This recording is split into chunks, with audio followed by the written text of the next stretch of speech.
Hello, Substance Moms. My name is Candace Hurckman, and it's such a privilege to have been asked to share with you again. So, thank you so much for coming to your group. We are excited to just share with you about what God has been doing in my life and just some very specific things that have helped me in this season.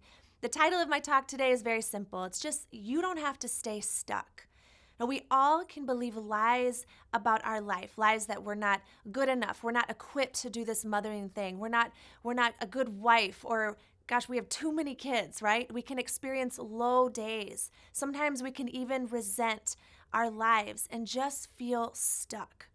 And if you haven't experienced any of these things, just give it time. Add a few more kids to your story. I'm just kidding. Some people this is a everyday or a very common occurrence. And if it is for you, just know that you are not alone. Yesterday was just a particularly low day for me and with my youngest son, Moses, at home, and I felt very stuck. I was upstairs. I had just gotten out of the shower. He was downstairs watching a show, and my 17-year-old daughter was getting ready in her bathroom. So there were three of us home, and I heard a door slam. I'm upstairs getting dressed, and I hear the door, and I think, oh no, I really hope that was the backyard and not the front yard. So I run down, throw some clothes on. I call out the backyard. He's not responding. And so I run to the front yard. I call his name, and there's this distant shout. And I knew right away he was next door on the porch of this art studio. So I head down the sidewalk. I walk next door, and he's just standing there, buck naked, with poop up his back. And let me just tell you that it wasn't just in that moment me saying, okay, this has never happened. This is one of those moments you hear about, and this is happening to me. But it was also the fact that there was construction going on our block at the same time. And there was a whole crew of men who witnessed the whole thing. So I grab his hand. I'm kind of nervously laughing. I walk him inside. We clean it up. We find the pull-up downstairs. Nasty, right? Few hours later, I come home. I had taken my oldest daughter to do some behind-the-wheel driving training. So I've got, kind of a couple things happening. I'm holding in tension this kid who's not potty trained and my oldest kid who is learning how to get her driver's license. And I come home and I find poop in multiple places on the carpet downstairs on the basement. So at this point, I'm scrubbing dried, nasty stuff out of my carpet, and I'm crying. And Moses is looking at me from across the room, and I can just see it in his face, just this, like, what is happening right now? My mom is losing it. And I'm sharing that story with you just to remind you that you are not alone. We are all in the trenches, whether you have a story similar to mine or whether your kids are grown and you are walking them through very difficult season of their lives. We are all in the trenches. And the last time I think I spoke here, there was also this epic poop story, so I don't know what the correlation is of me speaking to substance moms and Moses having a blowout. But some days we just feel stuck. And I know for me, when I feel stuck, there are a few things that I am learning to do just to help me to get unstuck. Things that I really believe that God has just given me the wisdom to know and to do in those moments. The first one is to choose connection, not control. And there's a few people that I want to explain this about. Connection with who? Connection first with God. Because a lot of times I like to tell God what to do. I like to tell him that, hey, I'm perfectly aware of what is best for my life. I know the why and how to do it. God, your version can be unpredictable. It can be unknown, but my version just makes sense. It fits with the plans that I have for my life. But that is what then we are trying to control what God is doing. And connection with God is to let my guard down and to let God in, to talk to him, to spend time with him, to cry out to him, to really try to connect with him. I know yesterday when I was on the floor scrubbing with this soapy rag, I was saying, God, help me, please. I need just to calm. I need to pull it together so that I can give him a hug and let him know you're three. This happens. I still love you. But just reaching out to him in those moments when we're struggling. Connection with other people is so crucial. For me, it can be in my marriage. I can isolate. I can try to control my marriage when it's not thriving, rather than collaborating with my husband and doing things together. Maybe I don't like what he says, right? So I can shut down, or I'll walk out of the room. Or maybe I don't like how he's responding in a parenting situation, so I correct him in front of the kids. Now, I don't recommend either of these things, but when I collaborate, I'm attributing value. He's my best friend. I'm letting him know that, man, we are a team. We are doing this together. I need to be with you. It can even mean just walking by him in the kitchen and just putting a hand on his back. Even when there's tension, I feel it, he feels it, but just making that connection, something so simple, but it just reassures him, hey, I'm with you. We are doing this as a team. I think back to when my oldest daughter was even 13 years old, and she was very into modeling. She loved everything about it. She was researching how to become a model. She was researching these young teenagers who were moving out to California and just doing this thing that I knew nothing about. And when she first told me, I'll be honest, my initial response was to want to shut it down and just be like, we're not going to do that. That's too expensive. I don't want to take you to these modeling interviews. I don't want to take you to these shoots. But instead of getting caught up with just that anxious feeling of this is not what I want for you, I decided, okay, she is super into this, so how can I connect with her? Instead of controlling what's happening in this dream she has, how can I connect? And so I started using different language with her, saying, wow, tell me more about this. Who's your favorite model? How did you get into this? Or tell me what you think your plans would be in even 5 years from now as it comes to modeling. And it was so much fun. We had about a year where she was so into this, and her and I would watch YouTube videos together. We would talk about agencies in the Twin Cities, and we were so close to even reaching out, and then COVID happened. And you know what? A year after she first told me about this, that girl moved on to something else, and your kids will too.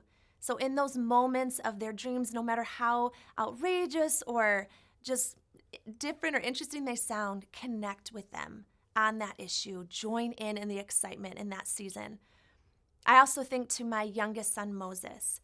For a year and a half, he slept in a crib tent. So maybe some of you use a tent like this, but it goes around the mattress, you zip him in, and it was predictable. He took amazing naps. He slept 11 to 12 hours a night. It was amazing until a month ago.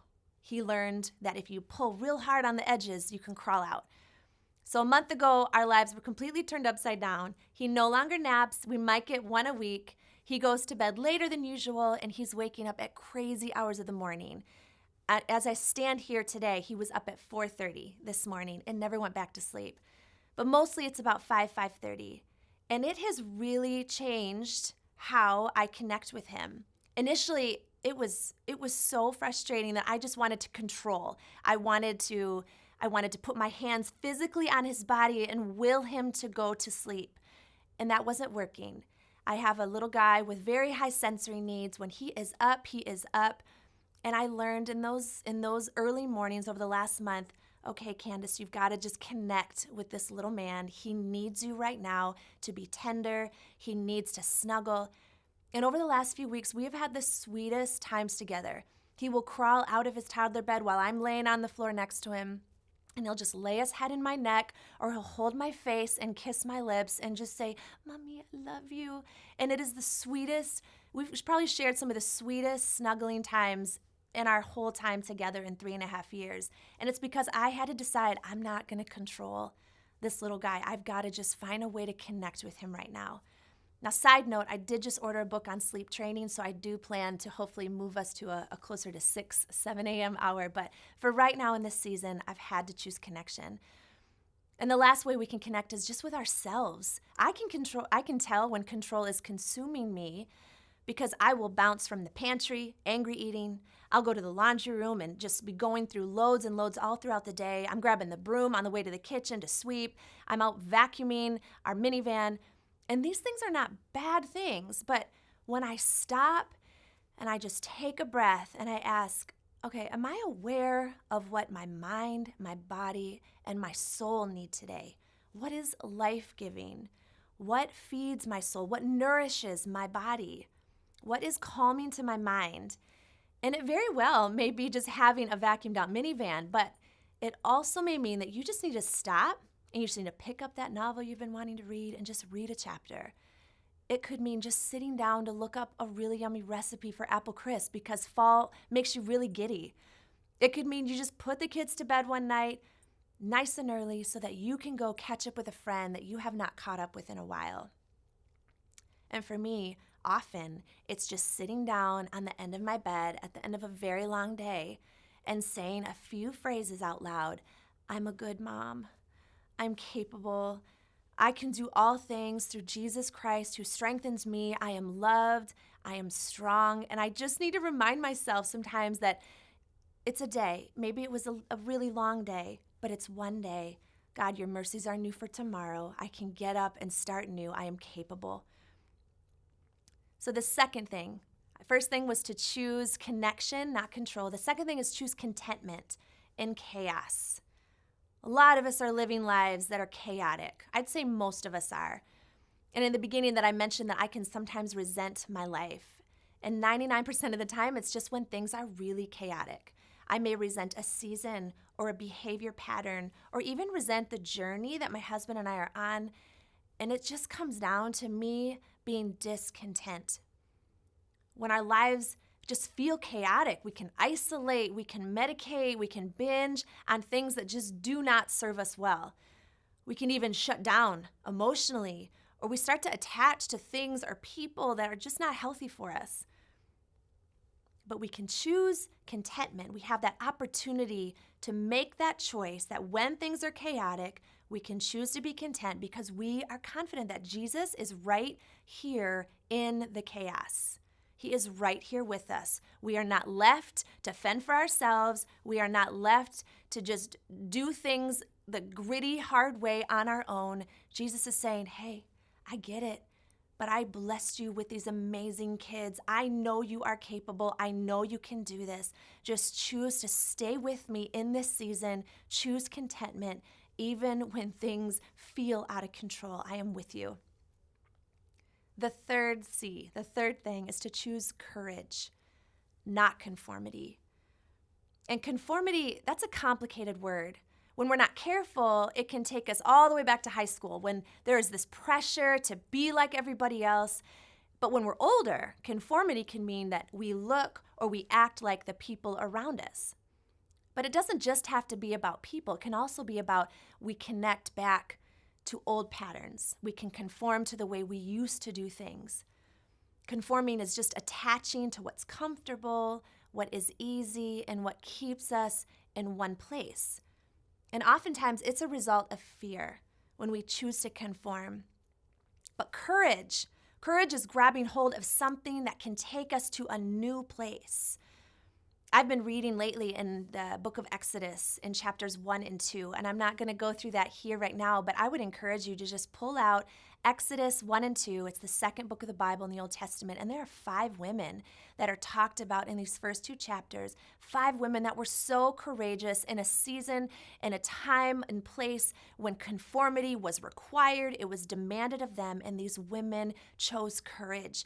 They went against the norms, the cultural norms of that time. And it has been inspiring me. So I'd encourage you to go look at that. But I will encourage you right now with 2 Timothy 1:7. It says, God has not given us a spirit of fear. That's not what we have been given. When we sense that fear, when we sense the desire to just conform and to stay put, we know that that is not of God. We can just know immediately, okay, that is the enemy who is wanting to derail me. But God has given us, it says, a spirit of power, of love, and of a sound mind. And a sound mind, it can also be translated as self-discipline, sensible, self-controlled. Those are the things that God has given us. That's the spirit that we have inside of us. We can do courageous things, mommies, because God has given us a spirit of power, of love, of self-discipline. So what courageous things are you doing on behalf of your family? It's not going to look the same as that mom sitting next to you right now or the mom across the room. It's comparison that sometimes wants us to compete, right? That's not what we want when we're in a room full of women who are on this journey together. It's courage. That's what we do when we are called. Now, courage for you could look like setting boundaries. Maybe it's on screen time in your home. Maybe it's radically shifting how your family spends just one night a week. Maybe there's no technology. Maybe you do devotions together. Maybe you go on a family walk and you can just count on that time doing puzzles. Maybe you're doing a game together. Courage could even be starting a side gig just to make some extra money. Maybe it's choosing to stay at home after you've been working outside of your home for a number of years. Maybe courage for you is volunteering with Foster One here at Substance and learning more about how to take care of families who are in unstable seasons. So just to recap today, it's 1, choose connection, not control. Choose contentment, not chaos. And choose courage, not conformity. If you are feeling stuck in some really low days, first of all, know you are not alone. And I would encourage you, just pick even one of these areas to think about this week so that you can move towards getting unstuck. I'm cheering for every single one of you. Being a mom is seriously the hardest and most rewarding role that we will ever have. And just be reminded today that Jesus is right there in the trenches with you. He's in it with me, and that we can do this. You can do this. Well, enjoy your time together. Thank you so much for having me.